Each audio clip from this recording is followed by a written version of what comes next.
नमस्कार किसान भाइयों, आज के इस वीडियो के अंदर आप सभी का स्वागत है। जड़ों के विकास ना होने के 3 प्रमुख कारण आपको पता होने चाहिए, क्योंकि अगर आपके पौधों के अंदर जड़ों का विकास अच्छी तरीके से नहीं हुआ तो आपकी जो भी एक फसल है वो अच्छी तरीके से प्रोडक्शन नहीं दे पाएगी।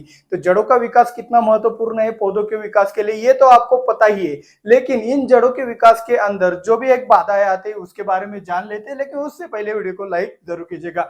तो वो जो प्रमुख 3 कारण है वो अगर आपको पता हो गए और पता होने के बाद अपनी फसल में आपने ऑब्जर्वेशन कर लिया और उसके ऊपर ट्रीटमेंट कर दिया, तो आपके पौधों के अंदर जड़ों का विकास अच्छी तरीके से हो पाएगा। उदाहरण के लिए ये जो पौधा है, इस पौधे के अंदर समझ लो कि जो स्टोरेज है वो स्टोरेज बिल्कुल ना के बराबर है, मतलब बिल्कुल खत्म सा हो चुका है। तो ऐसे सिचुएशन में इस पौधों के अंदर आपको जड़ों का विकास अच्छी तरीके से नहीं दिखाई दिया जाएगा। तो आप पहला ये जो कारण बनता है जड़ों का विकास ना होने का, वो है स्टोरेज की कमी। तो स्टोरेज की कमी अगर आपके फसल में है और ऐसी सिचुएशन में अगर आप पौधों के अंदर जड़ों का विकास नहीं कर पा रहे हो, तो जो भी पत्तियां आपके फसल के अंदर अवेलेबल है सबसे पहले उसको हरा भरा पर लाने की कोशिश करें। ऐसे सिचुएशन में आपने कितना भी micro nutrient, ferrous sulphate, magnesium sulphate जमीन से दिया, तब भी आपकी पत्तियों के अंदर हरा भरापन नहीं दिखाई देगा, क्योंकि जड़ों का विकास नहीं हो रहा है तो न्यूट्रिएंट अपटेक कहां से होगा। तो ऐसे सिचुएशन में आपको क्या करना है, अगर फ्लावरिंग है तो चिलेटेड फॉर्म में आपको चिलेटेड फेरस, चिलेटेड मैग्नीशियम का स्प्रेइंग के अंदर इस्तेमाल करना है। अगर फ्लावरिंग नहीं है तो आप फेरस सल्फेट, मैग्नीशियम सल्फेट का शाम के वक्त में 200 लीटर पानी में 200 ग्राम के हिसाब से शाम के वक्त में छिड़काव कर सकते हैं। फेरस सल्फेट अलग ले सकते हो, मैग्नीशियम सल्फेट अलग लेना है, दोनों को एक साथ नहीं लेना है। तो इस तरीके से आप पत्तियों में हरा भरापन लाके फोटोसिंथेसिस को बढ़ावा देकर अपने स्टोरेज में बढ़ोतरी कर सकते हैं, और जैसे स्टोरेज बढ़ेगा वैसे ही आपकी जड़ों का विकास आपको दिखाई देगा। अगर कारण हुआ स्टोरेज की कमी के कारण अगर आपका जड़ नहीं बढ़ रहा है तो वाली बात हो गई। कई बार क्या होता है, आपका स्टोरेज तो बहुत अच्छा रहता है लेकिन कुछ और कारण होता है जिसके कारण आपके फसल के अंदर जड़ों का विकास अच्छे से नहीं हो पाता है। तो वो कारण क्या है, तो वो सिंपल वाला वो कारण है वापसा कंडीशन।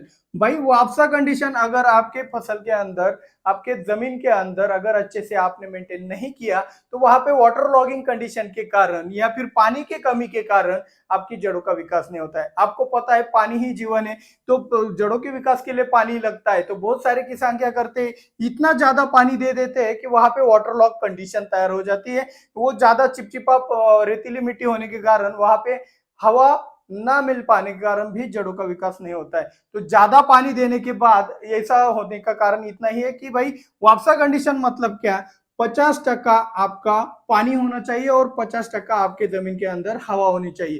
तो ये कंडीशन अगर अच्छे से अवेलेबल हुई तो आपके जमीन के अंदर वापसा कंडीशन के जरिए बहुत ही अच्छे से जड़ों का विकास हो पाएगा। ये बात आपको अच्छे से समझ लेना है। यहाँ पे अगर हवा का मात्रा भी बढ़ गया, मतलब पानी कम पड़ गया, तब भी आपकी जड़ों का विकास नहीं होगा, और पानी का मात्रा भी बढ़ गया तब भी आपके जड़ों का विकास नहीं होने वाला है। तो दोनों तरीके से आपको वापसा कंडीशन अच्छे तरीके से मेंटेन करना है। तीसरा एक प्रमुख कारण है आपका जड़ों का विकास ना होने का, तो सिंपल वाली बात है भाई, आपके जमीन का पीएच, मतलब सॉइल पीएच आप इसे कह सकते हो। आपके जमीन का पीएच अगर हद से ज्यादा हो गया, कम हो तो कोई दिक्कत वाली बात नहीं है, तो साथ के अगल बगल में पीएच हो तो बहुत ही आइडियल माना जाता है। लेकिन जैसे ही आपका पीएच 8 से ऊपर निकल जाता है, वहां पे दिक्कत आने लगती है न्यूट्रिएंट अवेलेबिलिटी की। कई बार क्या होता है, आपने वापसा कंडीशन अच्छे से मेंटेन कर लिया, आपके फसल में स्टोरेज भी बहुत बढ़िया है, लेकिन पीएच ठीक ठाक ना होने के कारण जो जड़ों के विकास के लिए जो न्यूट्रिएंट लगते हैं वो अवेलेबल ना होने के कारण वहां पे जड़ों का विकास नहीं हो पाता है। तो ये तीनों चीजें एक साथ अगर अच्छे से मेंटेन की जाए तो ही जड़ों का विकास हो सकता है। इसके लिए कोई प्रोडक्ट की आवश्यकता है क्या, तो भाई आप अपने अलग अलग प्रोडक्ट का इस्तेमाल करते हो तो उसके जरिए भी ये चीजें कर सकते हो। जैसे कि पीएच को कंट्रोल करने के लिए एसिडिक वाले पदार्थ आप इस्तेमाल कर सकते हो, जिसके अंदर सल्फेट फॉर्मुलेशन भी आता है, फॉस्फोरिक एसिड, सल्फ्यूरिक एसिड, इससे भी बढ़िया सल्फेट फॉर्मुलेशन होते हैं। स्लोली स्लोली आपके जमीन का पीएच कम करते हैं। वापसा कंडीशन के लिए भाई प्रैक्टिस है, बाकी कुछ नहीं, आप ही के हाथ में रहता है पानी कितना देना है, पानी कितना कम देना है।